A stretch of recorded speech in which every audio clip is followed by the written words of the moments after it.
네, 요즘 주택 시장에서 전세가 사라졌다는 말이 심심치 않게 나오고 있습니다. 서민, 중산층의 주거비 부담이 가중될 거란 우려도 커지고 있는데 정철진 평론가와 함께 현재 부동산 시장 상황 점검해 보겠습니다. 안녕하세요. 네, 안녕하십니까. 전세 대란이라는 말이 또 나오고 있던데 이번에는 진짜로 심각한 상황입니까?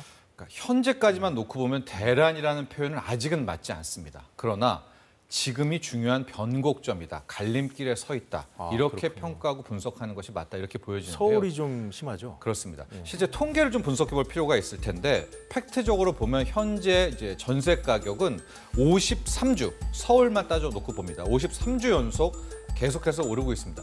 이게 역대로 따지면 한 4번째 정도의 긴 기간 계속해서 오르는 거예요. 그래요? 물론 과거에 2015, 16, 17 또 코로나 이럴 때 보면 120주, 130주 연속 오르기도 했었거든요. 그러니까 지금 53주 연속 올랐던 것은 뭐 5위 아니긴 하지만 중요한 포인트가 하나 있습니다. 이게 53주 꾸역꾸역 오르기는 했으나 오를 때마다 폭이 과거에 100주 연속 올랐을 때와 좀 다르게 뭐 한 주에 0.01, 뭐 0. 요 정도가 올랐기 때문에 실질적으로 길게 올랐지만 전세 가격 자체는 큰 폭으로 오른 것은 아니었습니다. 다만 제가 왜 지금이 중요한 변곡점이고 갈림길이라 이렇게 말씀을 드리냐면 5월 첫째 주, 둘째 주 넘어가면서 갑자기 이 주단 집계되는 전세 가격의 주간 상승률이 크게 튀어오르고 있는 거예요. 0.1%씩 혹은 0.2%씩 튀어오른 점이 하나가 있고 또 하나 5월 둘째 주, 셋째 주에 최근에 거래됐던 전세 가격. 물론 이제 서울의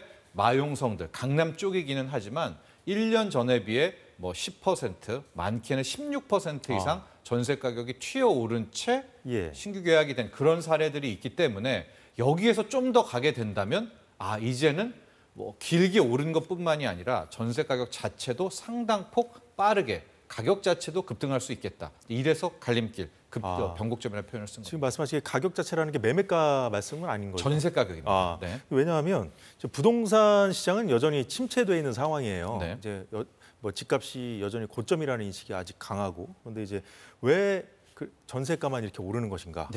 아주 중요한 분석이십니다. 매매 가격도 뭐 올랐다, 뭐 전고점을 회복했다라고는 하지만 이것은 서울에서도 마용성, 마포용산, 성동 그리고 강남에 국한된 그런 얘기고요. 지역별 편차가 맞습니다. 서울 자체만 놓고 봐도 강북 쪽에서는 아직까지도 좀 힘겨운 상황. 지방 쪽으로 내려가면은 뭐 더 이상 말할 것도 없고요. 그런데 왜 이렇게 전세 가격 같은 경우에는 서울은 물론이고 지방 대도시 쪽에서도 전세가는 상당 부분 좀 오르고 있는, 그러니까 떨어지지는 않고 있거든요. 이런 현상. 첫 번째는 역시 그동안에 있었던 뭐 3년 넘게 괴롭혀왔던 전세 사기. 이게 문제입니다. 왜냐하면 전세 사기가 오게 되면서 상당히 전세 수요 중에서 빌라, 다세대, 이 뭐 다가구 주택을 다 회피하는 현상이에요. 아파트로 몰리는. 아파트로. 그러면 아파트 쪽에만 전세가 몰리겠죠. 그런데 서울 같은 경우에는 아파트의 입주 물량이 작년 말부터 올해까지가 거의 없습니다. 특히 5월 같은 경우에는 신규 입주 물량이 아예 없고요. 6월 같은 경우에도 한 4,900, 5,000 가구가 입주한다고 하는데 전년 동기 대비로 보면 70% 급감한 상황이에요. 그러니까 이렇게 보시죠. 다 전세, 아파트 전세만 원하는데 실질적으로 신규 공급되는 서울 아파트의 입주 물량은 없다. 그럼 전세 품기, 그래서 전세 가격이 오르게 되는 이런 로직, 이런 논리대로 우리 앵커께서 이야기한 대로 매매 가격이 뭐 막 그렇게 하진 않지만 전세 가격만 비대칭적으로 오르는 영향을 받는 그런 상황이 나온 겁니다. 그렇군요. 4년 전에 임대차 보호법이 처음 시행됐을 때 이제 법에 맡겨서 이 집주인들이 이제 전세가를 올리는데 좀 제약이 생기니까 월세로 많이 돌렸잖아요. 지금 최근에 또 월세난으로 좀 이어지고 있다는 얘기가 나오던데 그건 왜 그런 건가요? 이제 그것도 이제 두 가지 의견이 함께 존재합니다. 정확한 지적이신데요. 이제 임대차 3법 통과되면서 이제 2+2가 시행이 됐었죠. 그때가 언제였냐? 지금부터 4년 전 2020년 여름이었습니다. 그러니까 논리적으로 따지면 그때 신규 계약한 경우에는 2+2가 다 소진이 되는 거 아니겠습니까? 그럼 올 여름 지나고 하반기가 되면 이분들이 나와서 신규 계약을 해야 되는데 이때 입주 물량이 부족하고 전세 사기 때문에 나는 빌라 안 가, 아파트로 가. 그럼 이제 전세 대란. 이제 이게 첫 번째 주장과 논리가 하나가 있는데 다만 이 임대차 3법과 관련해서는 오히려 지금보다는 첫 번째 2년이 도래했을 때 2022, 23때가 문제였다. 이게 무슨 얘기냐면 그때로 돌아가 보면 그때 신규 계약한 것보다 당시에 이미 계약갱신 청구권을 쓴 경우가 많아요.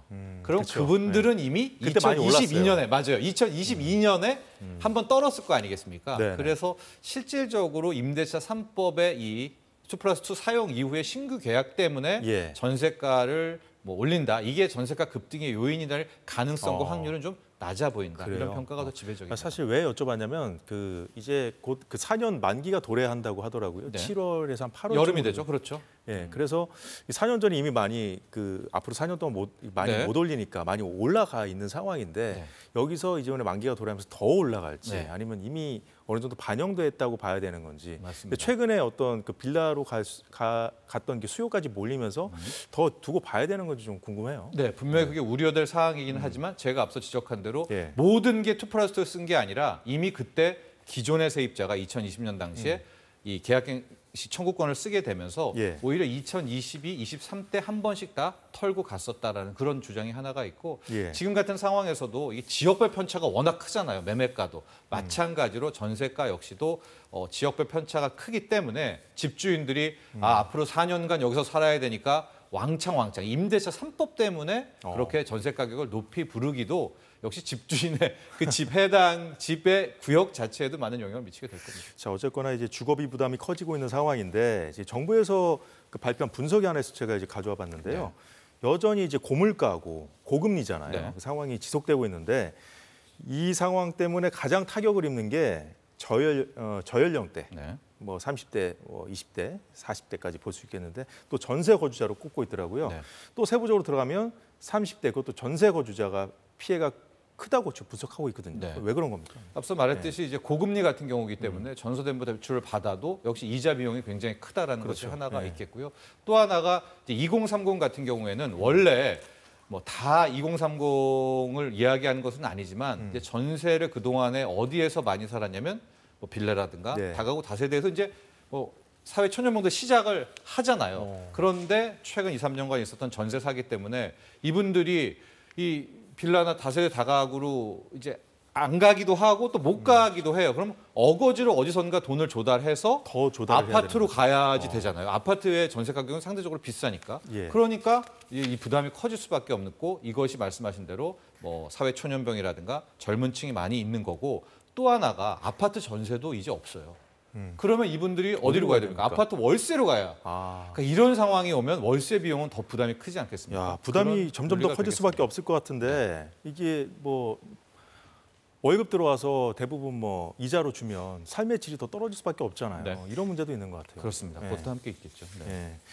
자, 앞으로 좀 상황이 나을 좀 짚어봐야 될 것 같은데, 자, 국토교통부에서 일기 신도시 재건축 관련 계획을 내놨어요. 이게 또 좀 부동산 시장을 좀 더 자극할 수 있다는 지적도 나오던데. 특히 전세 가격은 꽤나 이게 자극할 수 있는 그런 요인이 되고 있습니다. 물론 이 계획 자체가 지금 당국에서 내놓은 게 2027년에 착공, 2030년 입주이기 때문에 예. 당장 뭐 이주 수요가 나오는 것은 아니지만 우리나라 특히 이제 서울 네. 같은 경우엔 지난 2014, 15 때 뼈아픈 경험이 있었잖아요. 그때 대거 재건축이 이루어지면서 강남 쪽에서 어마어마한 이주 수요가 나왔고 그때 전세 가격이 폭등하면서 이 매매 수요로 전환된 이제 요 아픔이 있어서 네. 이번에 신도시 재건축 관련한 정비 계획, 일명 신도시 특별법 관련한 개정안 나오게 될 때 당국이 많이 신경 썼던 게 이 이주 수요거든요.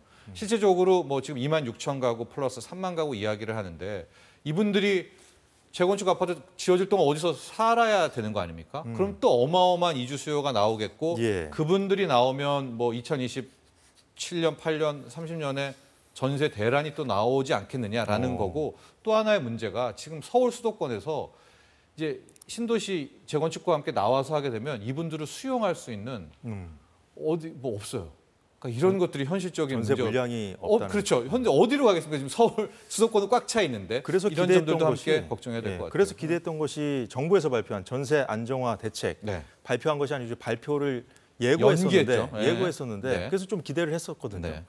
근데 왜 연기한 거죠? 조금 더 정교하게 보완하려고 하는 것이 아닌가. 시장에서는 이제 관심들이 많이 있는데 뭔가 딱 이런 핀포인트 할 수 있는 그런 것들이 나와야 될 텐데 아마 당국에서도 이거다라는 것들을 좀 못 담았지 않았는가. 그래서 좀 더 고민한다 이렇게 볼 수가 있겠고요. 아마 예. 나오게 된다면 가장 먼저 중요한 것이 이제 전세 안심앱 같은 것도 많이 이제 홍보를 했었는데 어찌 됐건 지금은 이 빌라 다세대 다가구를 다 안 가려고 해요. 그러니까 당국이 어떻게 됐든 이쪽에 전세 사기에 대한 트라우마도 좀 없애면서 예. 안심앱을 통해서 전세 수요를 아파트만 아니라 이쪽으로 좀 돌리는 뭐 그런 것도 굉장히 중요할 것 같고요. 결과적으로 이제 임대 사업자들에 대한 혜택 이런 부분들도 많이 좀 포함이 될 것 같기도 할 텐데 예. 나올 때 한번 또 내용들 집중 분석해 보도록 하겠습니다. 예, 알겠습니다. 자, 세계 경제는 여전히 불확실성에 놓여 있고 주거비 문제가 다시 불거진 상황 자체가 좀 우려스러운데요. 당국의 선제적인 대처, 좀 언론도 냉정하게 좀 실태를 알려야 할 때가 아닌가 싶습니다. 자, 오늘 말씀 여기까지 듣겠습니다. 정철진 평론가였습니다. 예, 사사건건 오늘은 여기까지입니다. 내일 오후 4시에 다시 찾아뵙겠습니다. 시청해주신 여러분 고맙습니다.